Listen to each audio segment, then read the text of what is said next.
शंकर जी, आपको क्या लगता है? कारण तो बहुत सारे बताए जा सकते हैं, आर्थिक कारण बहुत सारे गिनाए जा सकते हैं और सरकार गिना भी रही है कि अंतर्राष्ट्रीय परिस्थितियां ऐसी हो गई हैं, यूक्रेन का युद्ध चल रहा है, पेट्रोलियम पदार्थों की कीमतें बढ़ गई हैं, इस वजह से सारा दबाव रुपए पर आ रहा है।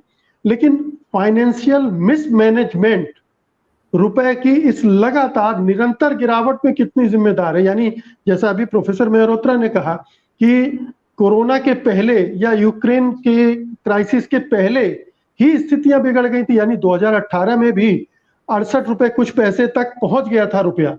तो इसका मतलब यह है कि सरकार का मिसमैनेजमेंट भी कहीं इसमें भूमिका निभा रहा है। इसको दो ढंग से आई थिंक सोचना आवश्यक है इसके बारे में। एक तो ये है कि हमारी अर्थव्यवस्था की स्थिति इस समय बहुत गंभीर हो रही है और जो कठिनाइयां हैं उसकी अभी हम शुरुआत देख रहे हैं। तो अगर आप देखें कि विदेशी पूंजी हमारे स्टॉक मार्केट में आती थी, FIIs जिनको कहते हैं, तो 2008-9 से 19-20 तक जितना पैसा आया उससे अधिक पिछले वर्ष और इस वर्ष निकल चुका है हमारे स्टॉक मार्केट। इसका मतलब है कि अंतर्राष्ट्रीय बाजार में जो निवेशक है, जो स्टॉक मार्केट में पैसा लगाते हैं, उनको हमारी अर्थव्यवस्था में, हमारे स्टॉक मार्केट में उनका भरोसा बहुत तेजी से गिरा है। दूसरी कठिनाई हमारे सामने ये है कि आपको रोक रहा हूं मैं, ये भरोसा क्यों गिरा है? सरकार की कमजोरियों की वजह से या भारत के अंदर जो हालात बन रहे हैं उनकी वजह से? कई कारण हो सकते हैं, लेकिन अगर जिसको कहते हैं बॉटम लाइन है तो उनको भारत में मुनाफा नहीं दिखाई दे रहा है। अब क्यों नहीं दिखाई दे रहा है उसके कई कारण हो सकते हैं और कुछ हद तक इनमें भेड़चाल होती है। तो अगर एक बड़ा इन्वेस्टर जाने लगता है तो सब लोग जाने लगते हैं, और एक हम लोग तो अपने देश में गलती कर बैठते हैं ये मान के कि हमारी अर्थव्यवस्था बहुत बड़ी है, हमारा देश बहुत बड़ा है, तो लोगों के सामने और कोई ऑप्शंस नहीं है कि कहीं और जाए। हमारी आबादी बहुत है पर अर्थव्यवस्था हमारी इतनी बड़ी अभी नहीं है। तो जो कठिनाई हमारे सामने आ रही है वो ये है कि यूक्रेन की लड़ाई की वजह से मुद्रास्फीति या इन्फ्लेशन अब यूरोप में और अमेरिका में 8% से ऊपर चला गया है। तेल $120-30 पर जा रहा है।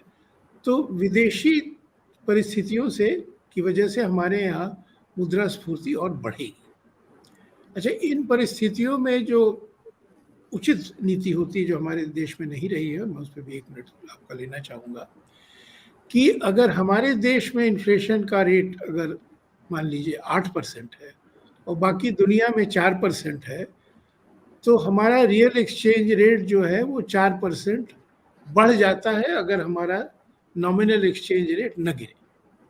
तो एक बहुत बड़ी जो हमारे यहाँ आम सोच रही है कि रुपया मजबूत होना चाहिए, लेकिन अगर हमारे यहाँ इन्फ्लेशन रेट ज़्यादा रहा है तो रुपया का गिरना हमारी अर्थव्यवस्था के लिए अच्छा होता है। तो अगर हम पूर्वी एशियाई देशों को देखें, जापान, कोरिया, चीन, तो उनकी नीति रही है कि हम रुपए को गिराएं जिससे कि इंपोर्ट्स महंगे हों, एक्सपोर्ट सस्ते हों और लोगों को देश में रोजगार मिले और आर्थिक गति तेजी से हो।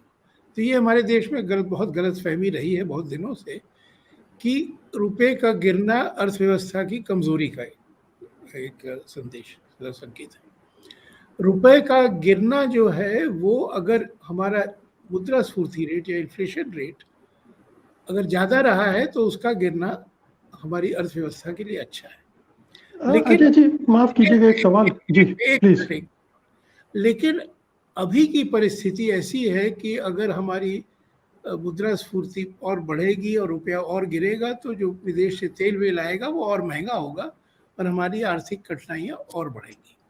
और एक बात और है कि जो जैसा मल्होत्रा जी ने कहा है कि हमारी अर्थव्यवस्था कोविड के पहले भी थोड़ी कठिनाई की ओर जा रही थी और आज की तारीख में कहना बहुत मुश्किल है कि उसके ऊपर हम उठ रहे थे मजबूती से, और जो अब अंतर्राष्ट्रीय स्थिति पैदा हुई उसमें तो लगता है कि बहुत कठिनाई हुई है।